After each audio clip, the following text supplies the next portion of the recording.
So today what we're going to be talking about is how to know if you're getting a congruent answer to a yes or no question, or if there's something deeper that we could be asking meta amount of questions in order to know what exactly is, their model or how they actually value things, because people say some things and they don't actually mean them, or the thing is that there's some dimension or aspect of it that they really love and appreciate that could basically be the only thing that makes the behavior valuable to them, right? So let's get into it. So what we can look for when we ask them a yes or no question is repetition.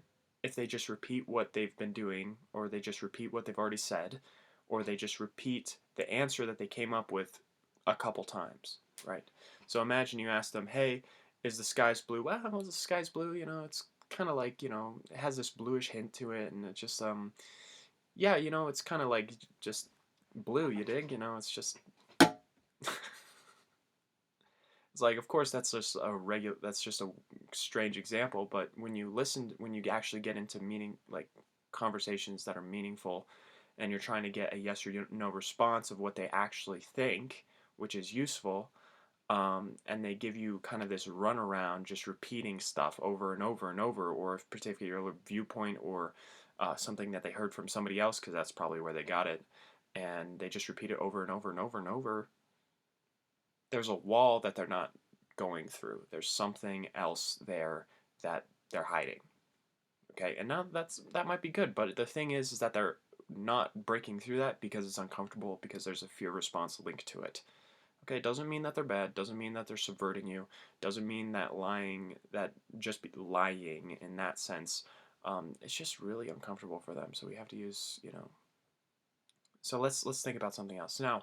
So we have repetition. If they repeat the same thing over and over, hesitation, right? Hey, so remember that thing that you always wanted?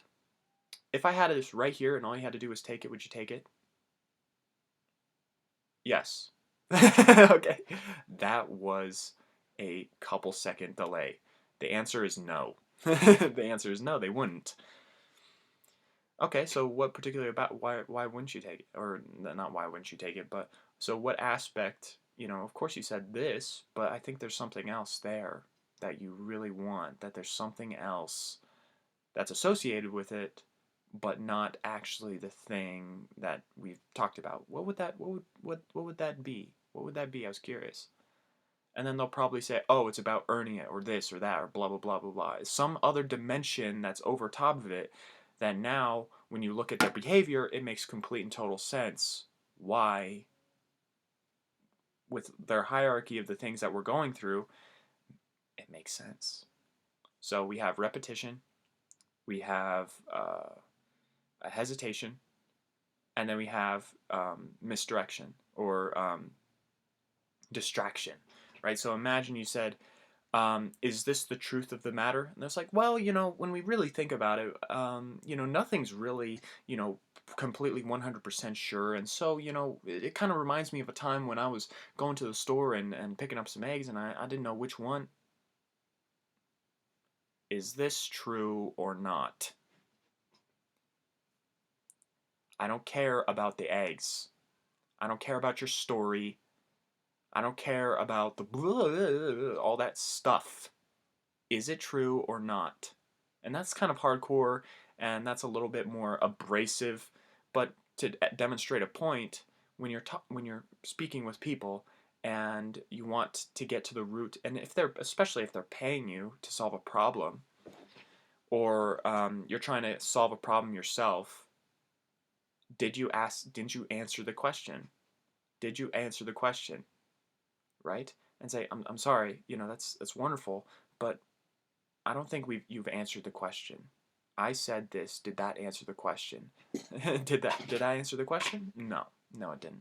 So they'll distract you. They'll do all these ways to avoid, because all these things are avoidance, right? Avoiding the main uh, topic, or the main point to everything, the keystone of the system that we're trying to work through, especially if it's something that's they actually feel like it's holding them back, or something like that.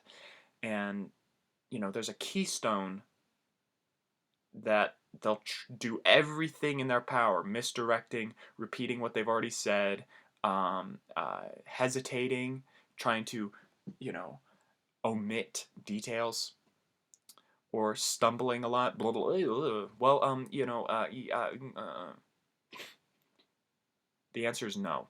And whenever they do that, like imagine you took an ecological check, which is basically, hey, if I had a magic wand to make it come true just like that, you could wave it and boom, it's there. Would you do it? Well, I was thinking about this, or hey, what's that thing over there? Oh, oh, oh. The answer is no. Whenever they do any of these things where there's, those three things, it's always a no. But they're helpful in order to, okay, so that's a no. Now, what could be some questions that I could ask using the meta model that would get me to the yes? Oh, that's it. It was not because of doing blank or running a marathon or doing anything. It was the fact of earning it, or it was the fact of proving in relation to somebody else. And then you can actually get to the problem versus talking about marathons. And what would it mean if you completed a marathon? No, it's about, depending on the person, if it's not about marathons, it's not about marathons. So if I said, boom, you just ran a marathon, congratulations, would you take it? No. Because I want to earn it. Oh, why do you want to earn it? Because it's in relation to other people. Oh, and what do they mean to you? Oh, they mean the world to me. Oh, because you can't trust them. Oh. Oh, and it goes back to trust. So we weren't talking about marathons. We were talking about trust. Right. Predicting the future and gaining control or safety. And it all ties back to that.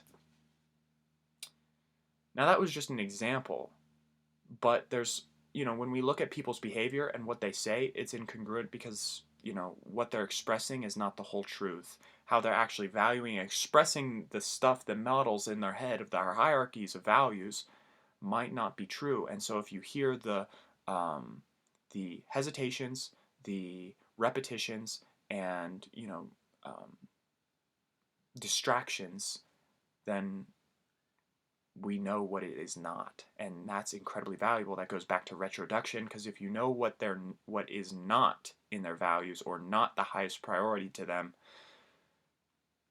you can get to what is, because you can get rid of everything that's trash or garbage or not in relation to what they want, and then you can start, going down the line through their model to what really is important to them, and then, finding that not just within yourself, but, if somebody asked you for something, you'd not just have a useless conversation, but you'd actually get somewhere, which is fun, because then change actually happens instead of just being some worthless exchange of air that doesn't do anything and doesn't help anybody.